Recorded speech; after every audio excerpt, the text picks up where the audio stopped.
Hari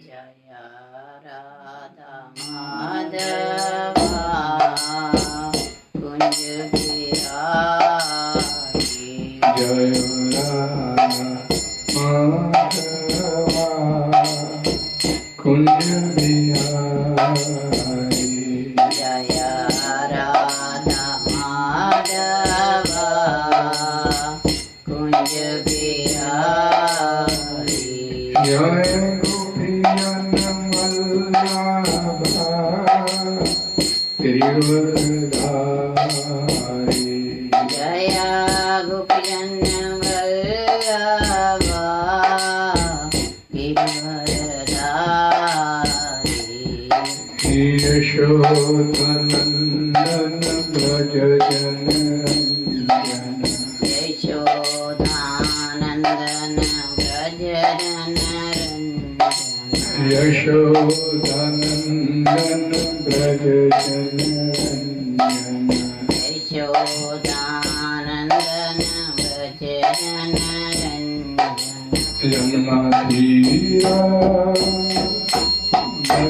Banchari Yamuna Tira Vanachari Yamuna Dhira Banchari Yamuna Tira Vanachari Jaya Radha Madhava Kunj Bihari Jaya Radha Madhava Kunj Bihari Jaya Radha Madhava Kunj Bihari Jaya Radha Madhava Kunj Bihari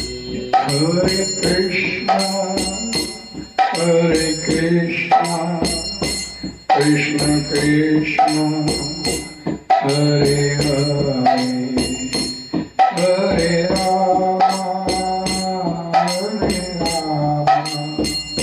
Rama Rama Hare Hare Hare Krishna Krishna Krishna Hare Hare Hare Rama Rama Rama Hare Hare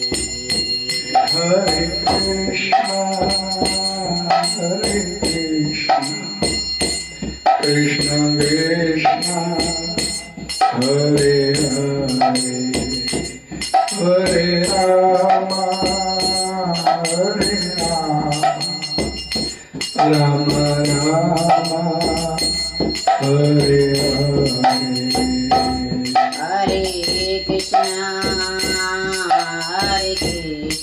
Hare Krishna Krishna Krishna Hare Hare Hare Rama Rama Rama Hare Hare Hare Krishna Krishna Krishna Hare Hare Hare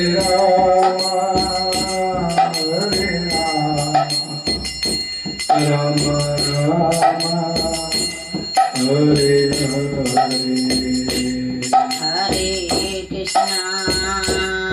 Hare Krishna Krishna Krishna Hare Hare Hare Rama Rama Rama Hare Hare Jaya Prabhupada Prabhupada Srila Prabhupada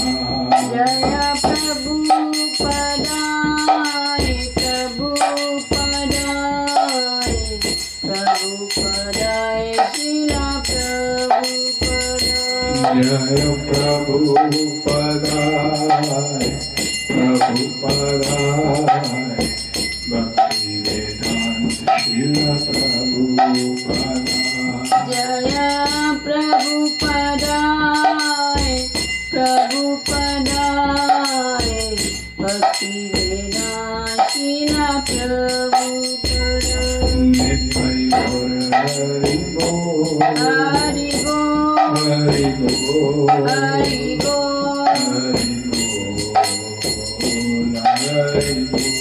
नित्य गौर हरि बोल हरि बोल हरि बोल हरि बोल। हरि नाम संकीर्तन की जय। जगद्गुरु श्री भगवान की जय। ओम नमो भगवते वासुदेवाय ओम नमो भगवते वासुदेवाय ओम नमो भगवते वासुदेवाय ओम नमो भगवते वासुदेवाय ओम नमो भगवते वासुदेवाय ओम नमो भगवते वासुदेवाय नारायणं नमस्कृत्यं नारायणं नरं नमस्ते चैव नरोत्तमं नरं चैव नरोत्तमं देवीं सरस्वतीं व्यासं देवीं सरस्वतीं व्यासं ततो जयामुदीरये ततो जयामुदीरये नष्टप्रायेषु अभद्रेषु नष्टप्रायेषु अभद्रेषु नित्यं भागवतसेवया नित्यं भागवतसेवया भगवति उत्तम श्लोके भगवति उत्तम श्लोके भक्तिर्भवति नैष्ठिकी भक्तिर्भवति नैष्ठिकी कृष्णाय वासुदेवाय कृष्णाय वासुदेवाय देवकी नंदनाय देवकी च नंदनाय च नंदगोपकुमाराय नंदगोपकुमाराय गोविंदाय नमो नमः गोविंदाय नमो नमः। हरे कृष्ण। आज चर्चा करेंगे श्रीमद् भगवद गीता यथारूप अध्याय 6 आगे कंटिन्यू चलेगा। श्लोक संख्या नंबर 37 ध्यान योग। श्लोक इस प्रकार है। आयति श्रद्धौपेतो योगात् चलित मानसा अप्राप्य योग संसिद्धिं काम गतिं कृष्ण गच्छति। इस श्लोक का हिंदी अनुवाद। अर्जुन ने कहा, हे कृष्ण, उस असफल योगी की गति क्या है जो प्रारंभ में श्रद्धा पूर्वक आत्म साक्षात्कार की विधि ग्रहण करता है किंतु बाद में संसारिकता के कारण उससे विचलित हो जाता है और योग सिद्धि को प्राप्त नहीं कर पाता। इस श्लोक का हिंदी अनुवाद अभी बड़ा तात्पर्य इसका ज्वाइनिंग जगत गुरु श्री प्रभुपाद जी द्वारा सरल स्पष्ट है, ध्यान से सुनने की आवश्यकता है। भगवत गीता में आत्म साक्षात्कार या योग मार्ग का वर्णन है। आत्म साक्षात्कार का मूलभूत नियम ये है कि जीवात्मा ये भौतिक शरीर नहीं है अपितु इससे भिन्न है और उसका सुख शाश्वत जीवन आनंद और ज्ञान में निहित है। ये शरीर तथा मन दोनों से परे है। आत्म साक्षात्कार की खोज ज्ञान द्वारा की जाती है। इसके लिए अष्टांग विधि या भक्ति योग का अभ्यास करना होता है।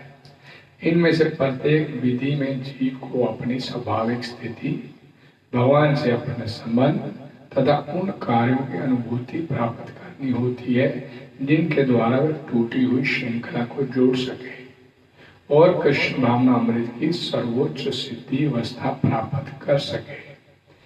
इन तीनों विधियों में से किसी एक का भी पालन करके मनुष्य देर सवेर अपने चरम लक्ष्य को प्राप्त होता है। भगवान ने दूसरे अध्याय में इस पर बल दिया है कि दिव्य मार्ग में थोड़े से प्रयास से भी मोक्ष की महती आशा है। इन तीनों में से इस युग के लिए भक्ति योग विशेष रूप से उपयुक्त है क्योंकि ईश साक्षात्कार की जिससे प्रत्यक्ष विधि है। अतः अर्जुन पुनः आश्वस्त होने की दृष्टि से भगवान श्री कृष्ण से अपने पूर्व कथन की पुष्टि करने को कहता है। भले ही कोई आत्म साक्षात्कार के मार्ग को निष्ठापूर्वक क्यों न स्वीकार करे, किंतु ज्ञान की अनुशीलन विधि तथा अष्टांग योग का अभ्यास इस युग के लिए सामान्यतः बहुत कठिन है। अतः निरंतर प्रयास होने पर भी मनुष्य अनेक कारणों से असफल हो सकता है। पहला कारण तो ये हो सकता है कि मनुष्य इस विधि का पालन करने में पर्याप्त सतर्क ना रह पाए। दिव्य मार्ग का अनुसरण बहुत कुछ माया के ऊपर धावा बोलने जैसा है। फलतः जब भी मनुष्य माया के पाश से छूटना चाहता है, तब वह विविध प्रलोभनों के द्वारा अभ्यास करता अर्थात भक्त को पराजित करना चाहती है। बद्ध जीव पहले से प्रकृति के गुणों द्वारा मोहित रहता है और दिव्य अनुशासनों का पालन करते समय भी उसके मोहित होने की संभावना बनी रहती है। यही योगात चलिस मानसा अर्थात दिव्य पथ से विचलन कहलाता है। अर्जुन आत्म साक्षात्कार के मार्ग से विचलन के प्रभाव के संबंध में जिज्ञासा करता है। हरे कृष्ण। ओम अज्ञानतिमिरन्धस्य ज्ञानाञ्जनशलाकया चक्षुरुन्मीलितं येन तस्मै श्रीगुरवे नमः। श्रीचैतन्यमनोभीष्टं स्थापितं येन भूतले स्वयं रूपा कदा मह्यं ददाति स्वपदान्तिकम्। नमो विष्णुपदाय कृष्णपृष्ठाय भूतले श्रीमते भक्तिवेदांत स्वामिनीति नामिने। नमस्ते सरस्वते देवी गौरवाणी प्रचारिणे निर्विशेष शून्यवादी पाश्चात्य देशधारिणे। वाञ्छाकल्पतरुभ्यश्च कृपा सिन्धुभ्येव च पतितानां पावनेभ्यो वैष्णवेभ्यो नमो नमः।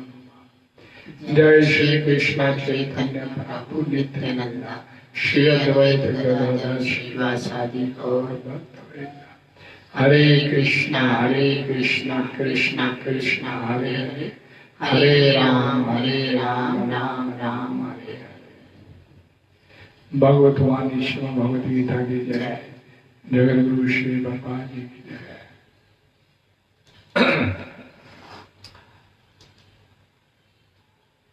आयति श्रद्धा हेतु योगात चलित मानसा अप्राप्य योग संसिद्धिम काम गतिम कृष्ण गच्छति। अपनी भाषा में से बोले तो कहता है अर्जुन, यहां पर सवाल करता है कि मैंने आपकी भक्ति किया, पूरे मनोयोग से भक्ति करने का प्रयास किया और फिर भी आपकी प्राप्ति नहीं कर पाया। अंत में आपकी प्राप्ति नहीं हो पाई। संसार को भी भोगने से मैं वंचित रहा, आपकी भक्ति करने में लगा रहा और आपकी प्राप्ति भी नहीं हो पाई। तो ऐसी स्थिति में काम गतिम कृष्ण गच्छति। हे कृष्ण, मेरे को बताइए कि ऐसे फिर असफल भक्त की गति क्या होगी। आपको भी नहीं प्राप्त किया, संसार को भी भोगने से वंचित रहा, तो मेरी स्थिति क्या हुई। ये सवाल अर्जुन करता है। इसमें बड़ी प्रमुख बात जो प्रभुपाद जी ने अपने तात्पर्य में बोली, ये समझने वाली बात थी। इन तीनों में से कर्म योग, ज्ञान योग, भक्ति योग, इस युग के लिए भक्ति योग विशेष रूप से उपयुक्त है। भक्ति योग अतः क्योंकि ईश साक्षात्कार की श्रेष्ठतम प्रत्यक्ष विधि है, अतः अर्जुन पुनः आश्वस्त होने की दृष्टि से भगवान श्री कृष्ण से अपने पूर्व कथन की पुष्टि करने को कहता है। भले ही कोई आत्म साक्षात्कार के मार्ग को निष्ठापूर्वक क्यों न स्वीकार करे, किंतु ज्ञान की अनुशीलन विधि तथा अष्टांग योग का अभ्यास इस युग के लिए सामान्यतः बहुत कठिन है। यानी अर्जुन जो है उसने पहले इनकार कर दिया। मैंने आप लोगों को बताया था कि 11 से लेके चढ़े जाएंगे ध्यान योग के 11वें श्लोक से लेके 32वें श्लोक तक भगवान ने ध्यान योग की विधि बताई, कैसे ध्यान लगाने के लिए बैठना है। लेकिन अर्जुन ने हाथ खड़े कर दिए, भाई ये मेरे लिए मुश्किल है, ये नहीं मैं कर सकता, मैं तो अपने मन को ही नहीं वश में कर सकता। ध्यान लगाने बैठूंगा तो मन मेरा सबसे पहले विचलित होता है, और ऐसी स्थिति में ध्यान कैसे मेरे से हो पाएगा। और अर्जुन ने हाथ खड़े कर दिए इस बात को लेकर। और यहाँ पर ये सवाल अर्जुन हम जैसे बद्ध जीवों के लिए इस बात को लेके कर रहा है। अर्जुन कोई ज्ञानी नहीं है, वो अज्ञानी नहीं है, भगवान का संगी साथी है। वो तो भगवान ने उसे अपने पात्र चुना भगवद गीता का प्रवचन करने के लिए। उसके माध्यम से भगवान हम जैसे बद्ध जीवों को बताना चाहते हैं।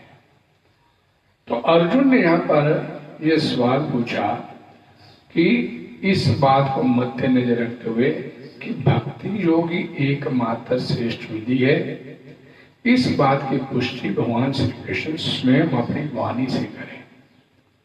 तो इसलिए यहाँ पर अर्जुन ने जो सवाल किया कि ऐसे योगी की, ऐसे भक्त की गति क्या होगी। अब ध्यान से सुनिए।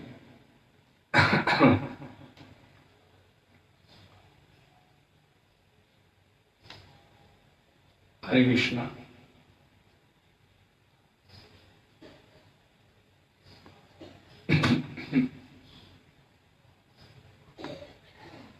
हरे कृष्णा कृष्ण कृष्ण हरे हरे, हरे राम राम राम हरे हरे।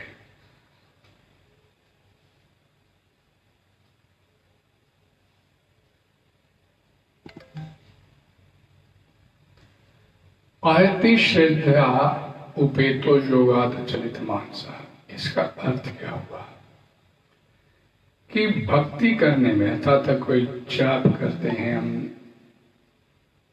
कीर्तन करते हैं, सत्संग करते हैं, स्वाध्याय, हम ग्रंथ पुराण वेद पढ़ते हैं, जिनकी रुचि है, श्रद्धा है, और वह उस ढंग से अपनी भक्ति करता भी है। लेकिन ऐसी भक्ति करते करते उसका अंतःकरण जो है, मन जो है, वो उसकी भक्ति करने में शिथिलता ला देता है, विचलन कई बार हो जाता है, तत्परता नहीं रहती वैसी। तो ऐसा भक्त अंत समय में संसार में राग अनुराग रहने से, विषयों का चिंतन रहने से अपनी भक्ति से विचलित हो जाए और अपने ध्यान पर, अपने लक्ष्य पर स्थिर नहीं रह सके, तो उसकी गति क्या है। इसका अर्थ अप्राप्य मां योग सिद्धिम काम गदम कृष्ण, मेरे को प्राप्त नहीं कर पाया, भगवान को प्राप्त नहीं कर पाया, तो फिर उसकी गति क्या होगी। तो विषय शक्ति या असावधानी की वजह से अंत समय में, क्योंकि परीक्षा तो आपकी अंत समय होगी, परीक्षा जब आखिर में आपका अंतिम श्वास निकलेगा, उस समय आपकी जीवा पे कृष्ण का नाम है कि नहीं है। अंते नारायण स्मृति अंत काले च मामेव स्मरण मुक्त्वा क्लेवरम। भगवान बोलते हैं कि अंत समय मेरा सिमरन करते हुए शरीर छोड़ना। तो अंत समय वो अपने लक्ष्य को प्राप्त नहीं कर पाया और शरीर छोड़ते छोड़ते वो संसार का, मेरी पत्नी का, मेरे बच्चों का, मेरे घर का, मेरे परिवार का, मेरे बिजनेस का क्या होगा, इस बारे में चिंतन करते करते शरीर छोड़ दिया, तो क्या होगा उसका। भजन तो उसने किया सारी जिंदगी, लेकिन पूरी तत्परता के साथ नहीं कर पाया, लेकिन लगा मनोयोग से। इस बात को यहाँ पर ध्यान से, उसने अपने लक्ष्य को प्राप्त करने के लिए पूरे मनोयोग से किया प्रयास, लेकिन अंत समय लक्ष्य प्राप्त नहीं कर पाया। तो अर्थात उसने पाप करना तो छोड़ दिया था। ये बात समझ लीजिए कि वो भगवान की भक्ति करने में लग गया, अर्थात उसने पाप कर्मों से तो निवृत्ति पा ली थी। इसलिए ये तो तय है कि अधोगति तो नहीं होगी उसकी। इस बात को समझ लीजिए, यानी कि लक्ष्य प्राप्त नहीं किया तो भी घाटे का सौदा नहीं हो रहा। भक्ति करना घाटे का सौदा नहीं है। स्वल्पम अपि यस्य धर्मस्य त्रायते मातो व्यात। भगवान भगवत गीता में बोलते हैं कि तुम मात्र हरे कृष्णा भी अगर बोल देगा, हरे राम भी बोल देगा, तो मैं उसका भी तेरे को फल देता हूं। यानी कि भगवान की भक्ति कभी भी व्यर्थ नहीं जाती है। तो ये अधोगति तो नहीं होगी उसकी, लेकिन श्रद्धा पूर्वक साधन में लगाने से उसका पुनर्जन्म भी नहीं हो सकता। ये भी बात है कि अगर श्रद्धा से लगा हुआ है तो उसका पुनर्जन्म भी नहीं हो सकता। लेकिन अंत समय में परमात्मा की स्मृति ना रहने से और दूसरा चिंतन होने से उसको परमात्मा की, भगवान की प्रति, भगवान की प्राप्ति नहीं हो पाई, तो उसकी गति कहां ले जाएगी उसे। कृष्ण संबोधन दिया जाता फिर भगवान से कृष्ण को अर्जुन ने। कृष्ण मैंने पहले भी बोला था, कृष्ण का अर्थ है कि अपनी तरफ आकर्षित करने वाला, सर्व आकर्षित, तो सबको अपनी तरफ आकर्षित करे।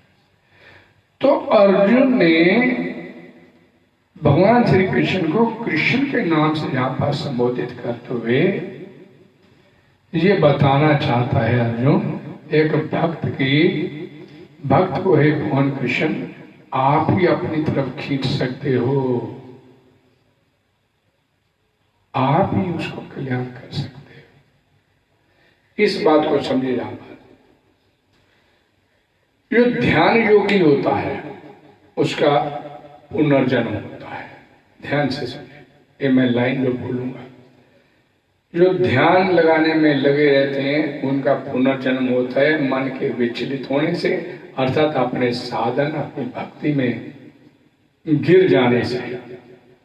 पर कर्म योगी अथवा ज्ञान योगी का पुनर्जन्म होता है अपने अपने साधन, जो कर्म योग की विधि से या ज्ञान योग की विधि से लगे हैं, उनका पुनर्जन्म होता है, क्योंकि अपने बल पर अपने लक्ष्य को प्राप्त करने का प्रयास करते हैं। और यहां ध्यान दीजिए, जो मैं बताना चाहता हूं, भक्ति योग में भगवान का आश्रय रहने से भगवान अपने भक्त की विशेष रूप से रक्षा करते हैं। भक्त भक्ति योग में पूरी तरह से भगवान के ऊपर आश्रित होता है, अपना बल नहीं उसका। कर्म योग और ज्ञान योग में उसे अपने ज्ञान का, अपने कर्म साधन से लक्ष्य को प्राप्त करने का। लेकिन यहां पर भक्ति योग में, इसीलिए यहां पर प्रभुपाद जी ने अपने तात्पर्य में इस बात को बताया कि भक्ति योग ही एकमात्र श्रेष्ठतम विधि है। इस भक्ति योग के माध्यम से ही जीवात्मा भक्ति भगवान को प्राप्त कर सकता है, क्योंकि उसमें उसका अपना बल ये नहीं है। भगवान ने जितना आपको सामर्थ्य दिया है, जितना समय दिया है, जितने साधन मुहैया करवाए हैं, ये सब आपने अपने पूरी शक्ति के साथ भगवान की भक्ति में लगाने हैं, भक्ति योग में।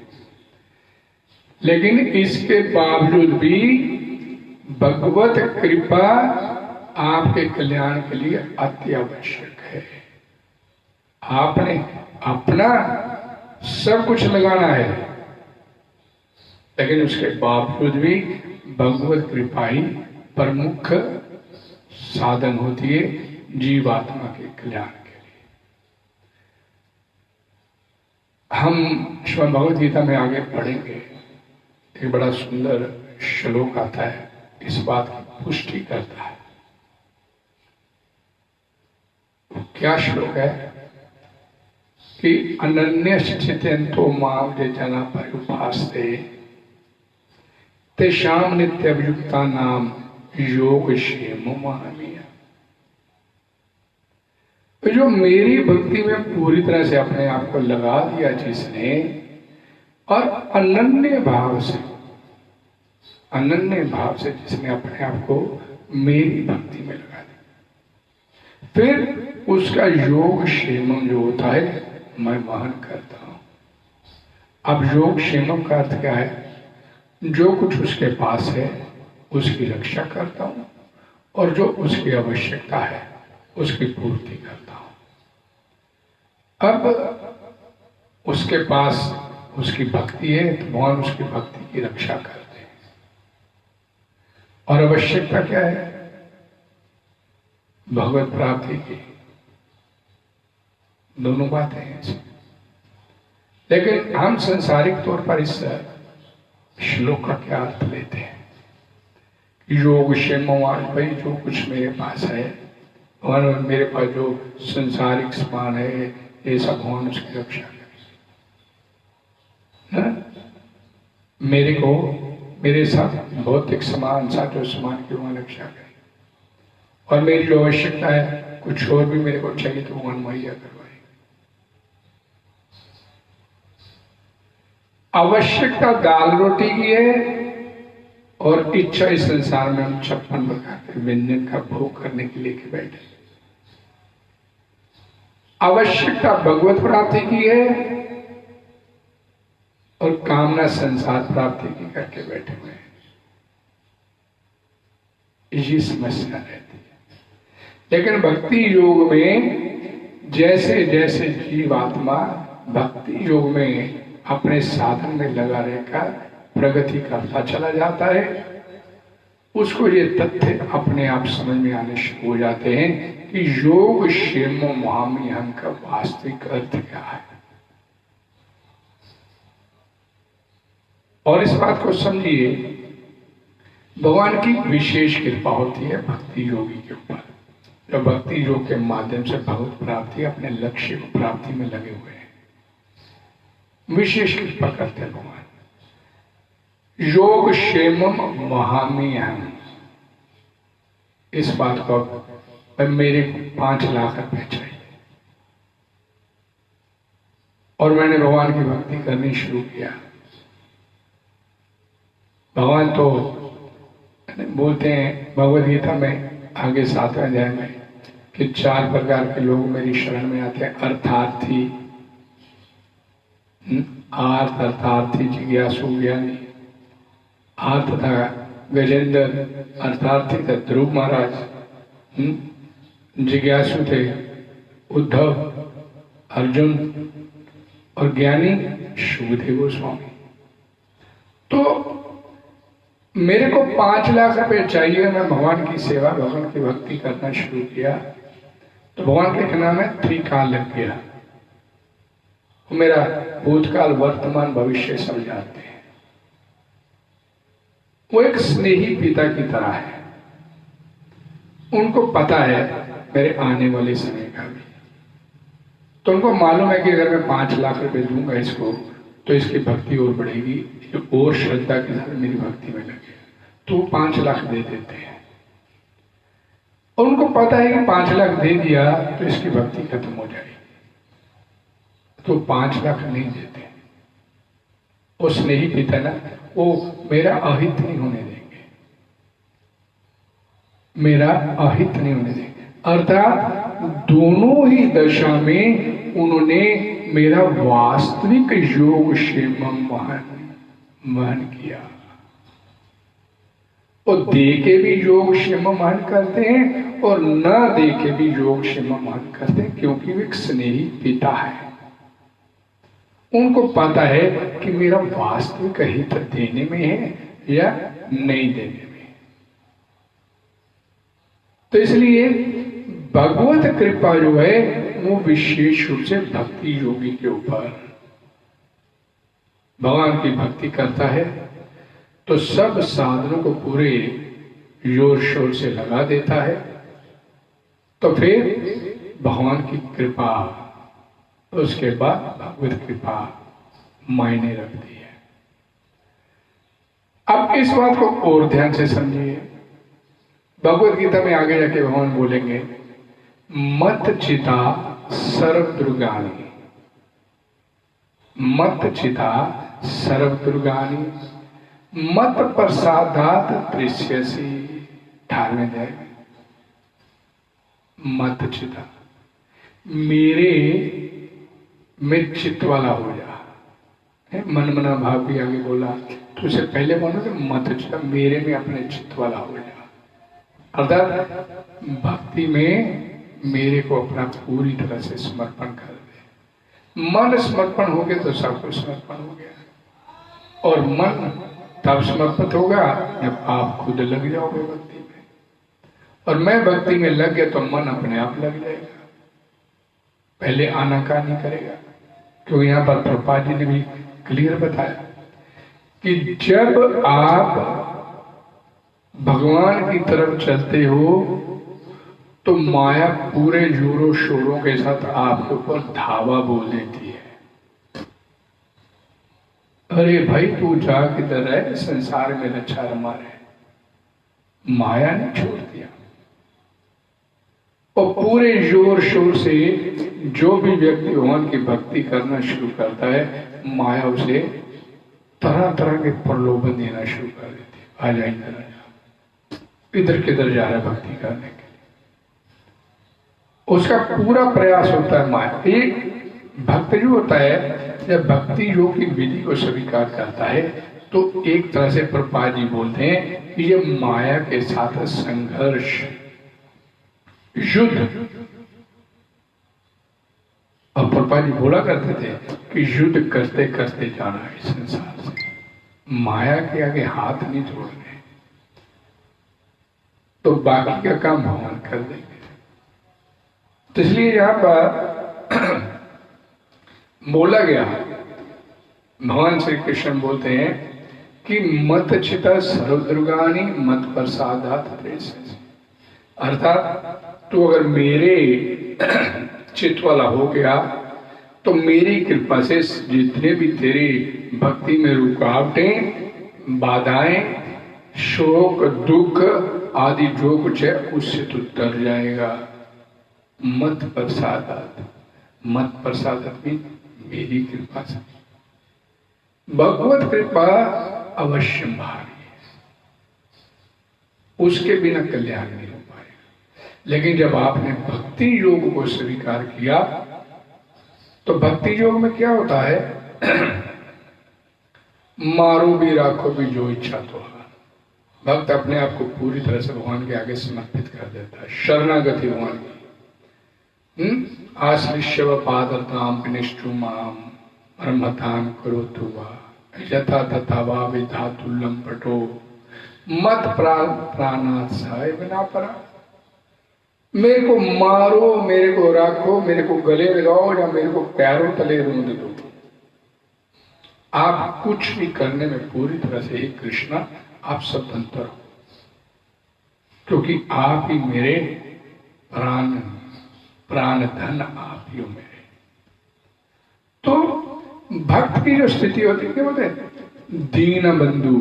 उन्हें क्या नाम है, दीन बंधु। दीन, हम दीन बनेंगे तो भगवान आपके बंधु बनने के लिए तैयार। समस्या क्या होती है कि हम दीन बनने के लिए तैयार नहीं और भगवान के बंधु बनने के लिए तैयार नहीं। जैसे ही आप भगवान के प्रति अपना समर्पण भाव प्रकट करते हो, फिर आपकी जिम्मेवारी भगवान अपने ऊपर ले लेते हैं।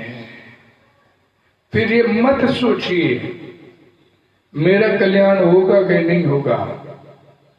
अब एक बात बड़ी अच्छी तरह से समझने का प्रयास कीजिए। अर्जुन क्या बोलता है दूसरे अध्याय में, शादी माम आम त्वाम प्रपन्नम शिष्य शिष्यस्ते हम शादी माम आम त्वाम प्रपन्नम। मैं बाप की शरण में हूं, आपका शिष्य हूं, मेरे को रास्ता दिखाओ। अब अर्जुन ने बोल दिया मैं आपकी शरण में हूं, लेकिन वो शरण में गया नहीं। बोला जरूर उसने अर्जुन ने, क्योंकि उसके अगले श्लोक में बोलता मैं युद्ध नहीं करूंगा, न जब से मैं युद्ध नहीं करूंगा। अपना डिसीजन भी दे दिया उसने। पहले बोलता कि अहम त्वाम प्रपन्नम, मैं अब आपकी शरण में हूं। जब भगवान की शरण में आ गया तो तेरा डिसीजन कैसे है, मारो भी राखो भी जो इच्छा हो। लेकिन अर्जुन ने नहीं बोला। अर्जुन बोलता ना जो मैं युद्ध नहीं करूंगा, अपना डिसीजन भी दे रहा है। और एक तरफ कहता है कि मैं अब आपकी शरण में हूं, लेकिन भगवान उसके भाव को, भक्ति भाव को देखे कि ये मेरी शरण में आ गया है, अब इसका कल्याण मेरे को करना है। अब फिर भगवान ने उसका मार्गदर्शन किया। भगवान ने अपनी कृपा अर्जुन के ऊपर बरसाई, और उस कृपा के मिलने के बाद वही अर्जुन जो पहले ये कहता था कि आपकी शरण में हूं, लेकिन बोलता कि मैं युद्ध नहीं करूंगा, लेकिन वही अर्जुन भगवान श्री कृष्ण से कृपा प्राप्त करने के बाद क्या बोलता है, कृष्ये वचनम था नष्ट मोह गत संदेहा, मेरे सारे डाउट्स दूर हो गए, मेरा सारा मोह नष्ट हो गया। और कृष्ये वचनम तब यानी भगवान ने वो भगवान की शरण में आया, पूरे मनोयोग से आया, लेकिन क्योंकि उसके अंदर अभी कमी थी तो भगवान ने उसकी कमी को पूरा किया। भगवत कृपा से मत प्रसादात तृष्यसि पार कर गया और बोल दिया फिर उसने, अब मैं आपकी शरण में हूं। तब भगवान बोलते हैं माम एकम शरणम व्रजा, और बोलते हैं मैं, हाँ अब मैं आपकी शरण में हूं, कृष्य वचनम तब आप जैसा कहोगे मैं वैसा करूंगा। इसी शरणागति, लेकिन वो शरणागति का पूर्ण भाव, जो उसके अंदर कमियां थी, जो उसकी रुकावटें थी, जो उसके बाधाएं थी, उन बाधाओं को, उस कमियों को भगवान ने दूर किया। इसलिए जब हम भक्ति योग की रास्ते पर चलते हैं तो हमारे मन में कई बार ये भाव आता है, यार शुद्धि तो हुआ नहीं, अभी भी क्रोध आता है, अभी भी ये समस्या रहती है। उसकी शरणागति लगे रहो, अपने आप आपकी सारी कमियां दूर कर। इधर ध्यान मत दो कि मेरे अंदर तो ये कमी है, ये, अरे सारी कमियों की वजह से तो उसकी शरण में गए हैं, अब कमियां दूर करना उसका काम है। और इसी बात को यहां पर भगवान श्री कृष्ण अर्जुन को बोलते हैं, सर्व दुर्गाणी, जितने भी तेरे अंदर के फिर विकार हैं, गलतियां हैं, रुकावटें हैं, कमियां हैं, सब मत प्रसादात तृष्यसि, सबको तो तर जाएगा, पार हो जाएगा। ये भगवान बोलते हैं अर्थात। और अगर तेरे मन में ये भाव रहा, अथ चेत तुम अहंकार, साथ ही बोल अपने अहंकारवश तू अपनी करता चला जाएगा। भक्ति योग में भी आ गया, लेकिन मेरे को महत्व नहीं, अपने हिसाब से करना चाहिए। अथ चेत तुम अहंकारान न श्रोषसि मिलस्यसि, मेरी बातों को नहीं सुनेगा, मेरी बातों को नहीं मानेगा। ये बोल दिया भगवान, मेरी नहीं सुनेगा अगर तू, अहंकार तेरे अंदर ईगो रही। भगवान ने इतना लंबा चढ़ा उपदेश दे दिया, क्या इसके बाद भी सुने नहीं, मैं तो अपनी करूँ। तो फिर अहंकारा न श्रोषसी विनश्यसी, तू विनष्ट हो जाएगा। गया फिर तो गया। तो इसलिए पूरी तरह से और शरणागति का भाव क्या?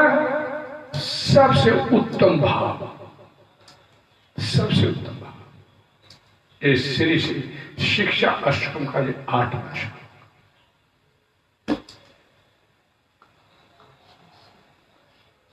मत प्रसादात प्रेष्यसि, तू तर जाएगा। मारो भी राखो भी मरमताम क्रोधवा। ये हरे कृष्णा। भगवान की भक्ति करते हुए अपनी तरफ से सब कर्म भगवान को अर्पित कर दिए और स्वयं भगवान के अर्पित हो गए। ध्यान से समझिए। और भगवान के साथ एक अटूट संबंध हमने जोड़ लिया। अब जो कुछ करना है हमने भगवत अपने उस घर की प्राप्ति, वापस घर जाने की प्राप्ति के लिए करना है। भगवत प्रेम प्राप्त करना है। जो अंदर सोया हुआ उसे जगाना है, उस प्रेम को जगाना है ना। भगवत प्रेम हम जीवों के अंदर भगवान के प्रति अंदर सोया हुआ है। अब कभी इस बात को ध्यान से समझिए। हर जीव आत्मा इस संसार में किसी न किसी के साथ जुड़ के उसका प्रेम प्राप्त करने के प्रयास में लगा है। कोई पत्नी में, कोई माता में, कोई बहन में, कोई भाई में, सब लोग इस संसार में प्रेम प्राप्त करने के लिए प्रयास करते हैं। लेकिन इस संसारिक प्रेम को प्राप्त करके भी कोई संतुष्ट नहीं हुआ, कोई भी संतुष्ट नहीं। थोड़ी देर के लिए सोचते कि संतुष्टि का भाव आया, लेकिन फिर वही स्थिति है। अर्थात जो प्रेम भगवत प्रेम के लिए था, वो प्रेम हमने संसार में बांट दिया। लेकिन उसको बांटने के बाद इस प्रेम को, संसार से प्रेम वापस लेने के लिए हमारे को कुछ प्राप्त नहीं हुआ। प्रेम किया लेकिन बदले में संतुष्टि नहीं मिली, क्योंकि वो संतुष्टि का भाव, वो प्रेम, वो संतुष्टि आपको सिर्फ और सिर्फ भगवान के साथ करने से प्राप्त हो सकती है। इस संसार में प्रभावी एक शब्द बोलते हैं, ये प्रेम शब्द जो है, हम अक्सर आई लव यू, मैं प्रेम करता हूं, ये शब्द जो है ये संसारिक शब्द नहीं है, ये दिव्य शब्द है, आध्यात्मिक जगत का, भौतिक जगत का शब्द नहीं है। इस संसार में प्रेम नहीं। प्रेम किसे बोलते हैं कि मैं उससे प्रेम करता हूं तो मैं उससे कुछ आनंद प्राप्त करना चाहता हूं। जबकि वास्तव में प्रेम किसे बोलते हैं कि मैं जिससे प्रेम करता हूं उसको मैं कैसे आनंद दे सकूं, अपने प्रेमास्पद को मैं कैसे आनंदित कर सकूं, कैसे उसे प्रसन्न कर सकूं, ये प्रेम की वास्तविक परिभाषा है। प्रेम गोपियों ने किया भगवान के साथ। भगवान चले गए तो गोपियों ने फिर बाद में ये नहीं बोला कि कृष्ण वापस आ जाए, भाई कृष्ण यहां कहीं भी है, वो प्रसन्न रहे, वो यहां कहीं है, वो प्रसन्न रहे। लेकिन जब तक कृष्ण वृंदावन में थे, गोपियां उनकी तुष्टि के लिए हर प्रयास करती रही।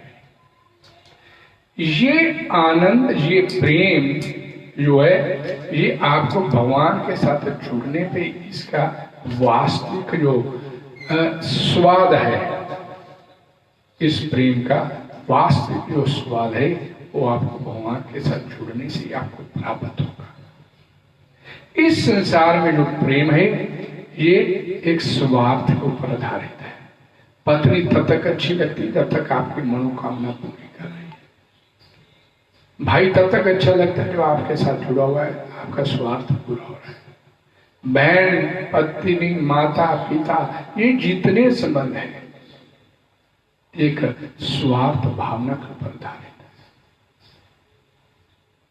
लेकिन जो प्रेम है, वास्तविक प्रेम, ये प्रेमास्पद को कैसे आनंद प्राप्त हो उसके ऊपर आधारित होता है।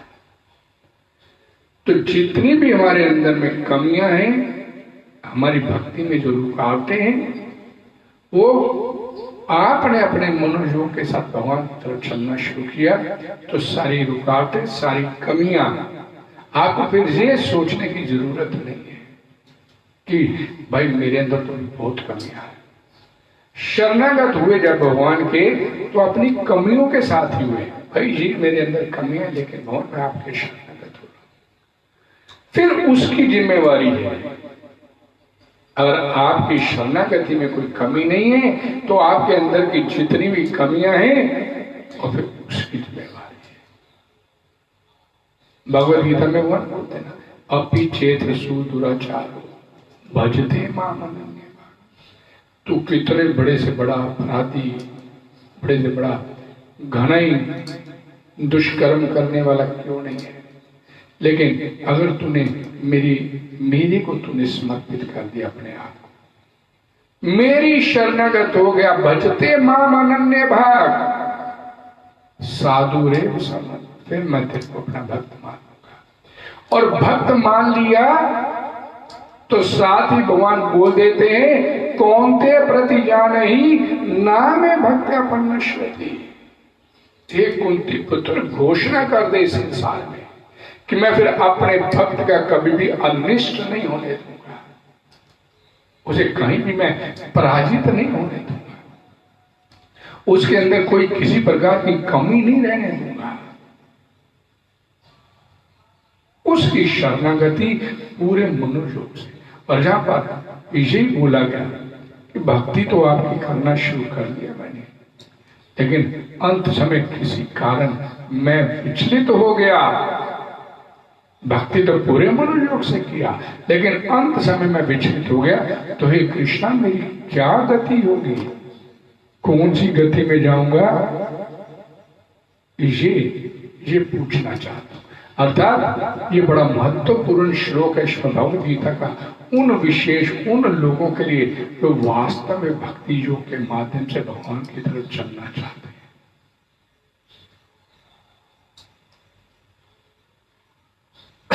मनुष्य के साथ कमी कहाँ आती है, इस जीव आत्मा के साथ, इस संसार में उसके साथ कमी कहाँ उत्पन्न होती है कि वो संसार के साथ उसने अपना संबंध मान लिया हुआ है, इस संसार में रहा है और भगवान से विमुख हो गया। संसार के साथ अपना संबंध जोड़ लिया और भगवान से विमुख हो गया।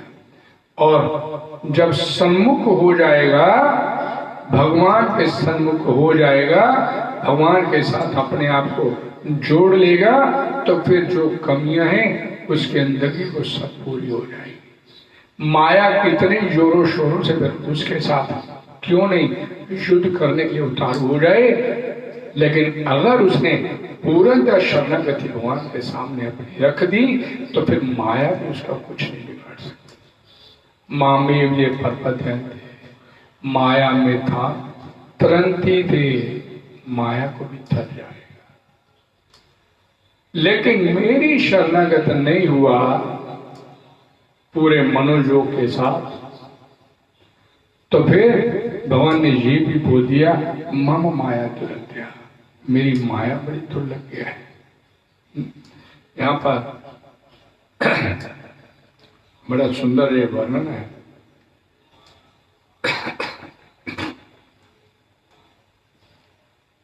प्रभुपाद जी का कि जब भी मनुष्य माया के पास से छूटना चाहता है, तब वे माया विविध प्रलोभनों के साथ भक्ति कर्ता को पराजित करना चाहती है। माया के माध्यम से भगवान, माया तो भगवान की है ना, तो भगवान भी चेक करना चाहते हैं कि ये कितने मनोयोग के साथ मेरे साथ जुड़ा हुआ है। और बद्ध जीव पहले से प्रकृति के गुणों द्वारा मोहित रहता है और दिव्य अनुशासन का अर्थात भक्ति करते समय भी उसके मोहित होने की संभावना बनी रहती है। लेकिन जब वो अपने आप को भक्ति योग के माध्यम से भगवान श्री कृष्ण के साथ जोड़ लेता है तो उसके अंदर की जितनी भी कमियां होती हैं सब भगवान अपना उन सब का जिम्मा भगवान अपने ऊपर ले लेते हैं। भगवान फिर उसको डिगने नहीं देते उसकी भक्ति से, उसको गिरने नहीं देते, उसके पद से च्युत नहीं होने देते, भगवान उसकी रक्षा करते हैं। इसलिए अगर कोई ऐसी स्थिति भी आ जाती है जीव आत्मा भगवान की भक्ति करता है लेकिन असफल हो पाता है, हो जाता है, तो फिर भगवान अगले श्लोकों में इसका वर्णन करते हैं कि ये भक्ति करना घाटे का सौदा नहीं है भाई तेरे लिए। तुम मनोयोग के साथ मेरे साथ लगा है तो पार कर जाएगा, और नहीं तो फिर अपने कर्मों की वजह से अपने अपने फल भोगने पड़ेंगे। और अगर भक्ति योग के माध्यम से जुड़ा है, अहम त्वां सर्वे पापेभ्यो मोक्षयिष्यामि, ये भक्ति योग की चरम सीमा है, भगवान ने बता दिया। जीवन में दुख क्यों आते हैं? हमारे पाप होते हैं। सुख क्यों आते हैं? हमारे पुण्य होते हैं। और भगवान क्या बोलते हैं? अहम त्वां सर्वे पापेभ्यो मोक्षयिष्यामि मा शुचा। तेरे जीवन में फिर मैं दुख नहीं रहने दूंगा, इस संसार से निकाल के ले जाऊंगा तेरे को, बैक टू गोलैंड, अपने धाम, इस जन्म मरण के चक्कर से। और अपने बलबूते पे लगा रहा अब्रह्म भुवन लोका पुनर्वर्तिनो अर्जुना मामुपेते। कौन था ये? पुनर्जन्म ना विद्यते। अपने बलबूते पे लगेगा तो ऊपरी लोक ब्रह्म लोक तक तू क्यों नहीं चला जाए, लेकिन सब जगह ये जन्म मृत्यु का चक्र तेरा बना रहेगा। लेकिन अगर भक्ति योग के माध्यम से अगर तूने मुझे प्राप्त कर लिया है कुंती पुत्र, पुनर्जन्म ना विद्यते, फिर मैं तेरे को दोबारा इस संसार में जन्म नहीं लेने देता, अपने धाम ले जाऊंगा, इस जन्म मरण के चक्कर से छुड़वा दूंगा तेरे को, ले जाऊंगा अपने धाम। यहाँ पर शाश्वत आनंद में ज्ञानमय जीवन जो जिसका तो वास्तव में अधिकारी है उसको प्राप्त कर लेगा। हरे कृष्णा हरे कृष्णा कृष्णा कृष्णा हरे हरे, हरे राम राम राम हरे हरे। जगदगुरु श्री प्रभुपाद जी की जय। आप सभी का बहुत बहुत धन्यवाद। कल फिर मिलेंगे इसी जगह पर संध्या समय 5 बजे। धन्यवाद।